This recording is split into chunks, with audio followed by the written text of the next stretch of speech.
Nous sommes avec Charles Pernin de l'association de consommateurs CLCV, Consommation, Logement et Cadre de Vie. Vous êtes spécialiste des questions alimentaires, vous avez participé à ce débat. Qu'est-ce que vous en retirez? Quel enseignement vous en tirez? Alors moi, ce que j'en retiens, c'est qu'en fait, il y a une espèce de prime en termes de communication pour les anti-OGM parce qu'ils bénéficient d'une empathie auprès de la population, tout simplement parce qu'ils ne défendent pas un intérêt économique, mais une cause, en tout cas ce qui est perçu comme une cause par l'opinion.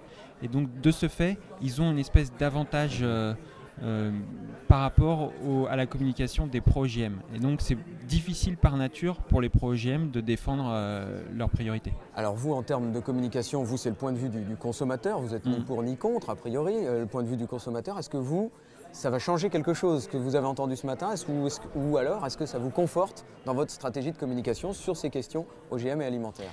Si vous voulez, nous, ça nous conforte dans l'idée de dire qu'il faut plus de transparence sur les produits pour permettre aux gens de choisir et pour éviter que les consommateurs aient l'impression qu'on leur impose quelque chose venu d'en haut.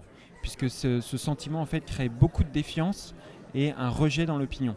Donc pour sortir de cette vision un peu manichéenne et un peu anxiogène, je pense qu'il faut informer les consommateurs sur les produits pour leur permettre de choisir et de sortir de ce sentiment d'opacité sur cette technologie. Alors à l'avenir, est-ce que le débat sur les OGM aujourd'hui, est-ce que l'opinion publique est définitivement et complètement braquée contre ou est-ce que ça peut évoluer? Est-ce que l'opinion peut revenir à des sentiments plus mitigés, voire d'accepter les OGM? Je pense que si des évolutions se font, ce sera sur un pas de temps assez long, de l'ordre de 5 ou peut-être 10 ans. Ça dépendra de plusieurs choses. Ça dépendra notamment de l'arrivée de nouvelles variétés OGM avec des propriétés qui auront un intérêt direct perceptible par les consommateurs, ce qui n'est pas vraiment le cas aujourd'hui. Ça dépendra aussi de l'évolution de l'expertise. Est-ce qu'on arrive à mettre en place des dispositifs d'expertise qui permettront d'éclairer vraiment les sujets et d'avoir une information qui soit justement pas manichéenne, mais une information objective des consommateurs. Et si on a ces conditions-là et un engagement politique aussi sur le sujet, on arrivera peut-être à faire évoluer les choses. Donc tout n'est pas figé. À moyen terme, on ne peut pas